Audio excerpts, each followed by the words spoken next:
That's just a personal opinion right there. That's not fact. I mean, they can't count that down as fact or anything, but that's my opinion of this. It's really interesting because to the people who believe that Fred aided Maura in getting away or in disappearing and maybe gave her that $4,000, Fred wouldn't have wanted the police to search that hard, so he wouldn't have changed his story, right? Yeah, I don't think you. And he's also trying to get the FBI involved. He's trying to go down and beat down on the doors of legislators and try to get. He's trying to get everything he can about the case. And I think if you really were covering up something that you still gotta. I guess you'd still have to put on some kind of an act. But yeah, he's definitely going the extra mile if this is all an act and he was involved in her disappearance in some way. Right, and wasn't he on private property in the weeks and months after her disappearance, and people had called the police and they came out, and wasn't he like kind of wandering or like searching through that area? He came back all the time. He had came back right to that scene. Right. He had a contracting job. I think he was a radiologist. He had a contracting job in Connecticut that went on for several years. And so he'd come back, I think it was every other weekend. I'm not 100% sure on that, but he would come back and he would be right around the area where her car went missing. He would do his own little searches there. And finally, at some point, he brought in some investigators. And that's when you heard about the rusty knife and the A-frame house and all this other stuff that came out about finding evidence, and that was all done by him and his investigators.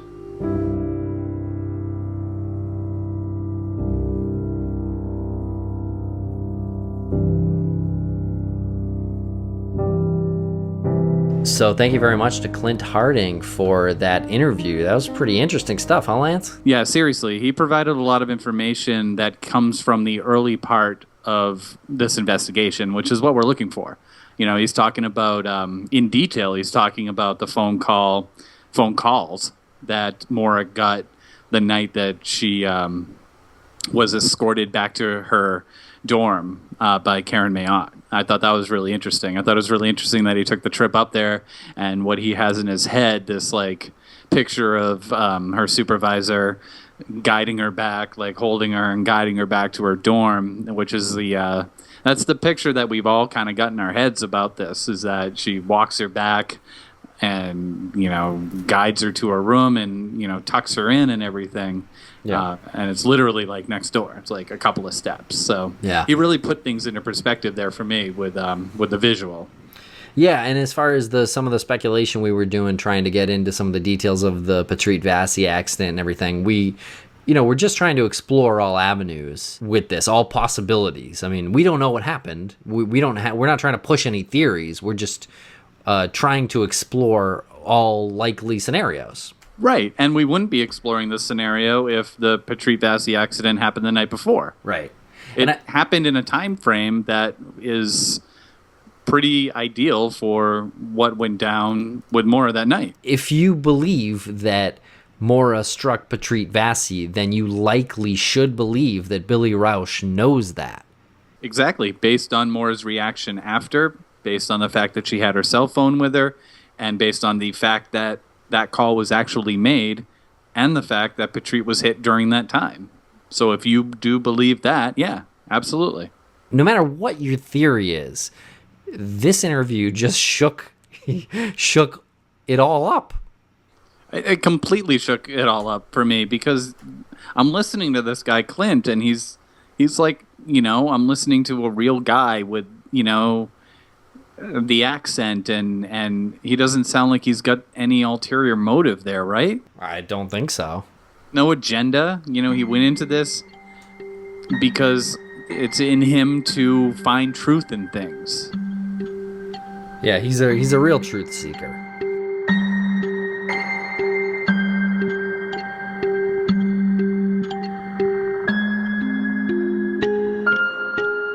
And And we'll have Clint back on to talk more about the A-frame house and the rusty knife that he mentioned. Thank you very much for listening.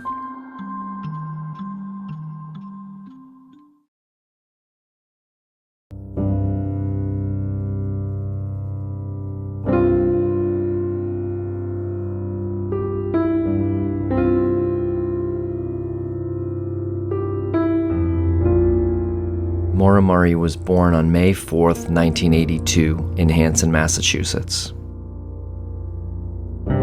By the age of 21, she was 5'7" and 120 pounds. On February 9th, 2004, in Haverhill, New Hampshire, Maura Murray crashed her car on Route 112. There has never been a confirmed sighting of Maura since that night.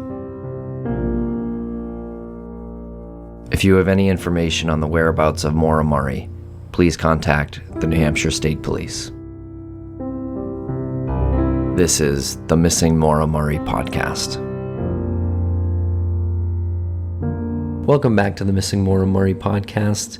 Today we are going to read 2 letters that Fred Murray, Maura's dad, wrote to one incoming governor of New Hampshire and one outgoing governor of New Hampshire. And we wanted to read these letters because we find them interesting. It is important to note, I think, that in time of crisis, you don't know how you would react, so it's really hard to judge someone on his words during a time of crisis.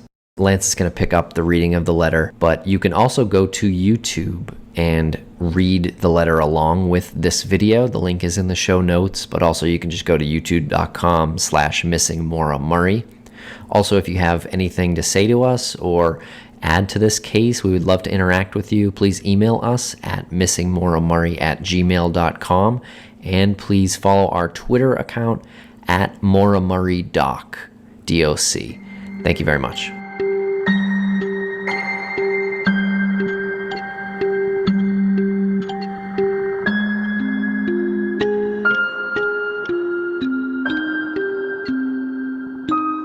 On February 9th, 2005, the one-year anniversary of Maura's disappearance, her father, Fred Murray, wrote one letter to Governor Craig Benson, and he wrote another letter to Governor John Lynch. The letter to Craig Benson reads, Governor Benson, my daughter, Maura Murray, went missing after a one-car accident on February 9th, 2004, approximately 7 p.m., while she was heading east on Route 112 near North Haverhill, New Hampshire. Eyewitnesses place her at the crash site at 1 or 2 minutes before the local police arrived, and no one was seen to stop and pick her up in a vehicle. This means that when police reached the scene, Maura could have been no further than a couple of 100 yards up the road around the first corner walking away. Another witness who stopped and talked with her reported to the police upon their arrival that the driver of the car was a young woman of approximately 20 years of age. He added that he thought she'd been drinking. There was an empty beer bottle found in the car, and in addition, there was a spider hole in the driver's side of the windshield indicating that she had struck her head at impact. The temperature that evening was 12 degrees. Given these known facts, it was grossly negligent of the police to not dispatch a cruiser in active pursuit in a spirited effort to retrieve an unsuspecting and vulnerable girl with a possible head injury and subject to hypothermia because of alcohol and frigid temperatures before she wandered into the pitch black of the national forest looming just ahead. The police had full knowledge that if she were to encounter someone with ill intent, that she would have no place to hide, no place to run, and absolutely no help available. Furthermore, duty as well as common sense obligates the police to call ahead to the next town in the direction they had to assume she was heading. They knew they had not passed her as they drove east to the accident site during their response to the 911 call.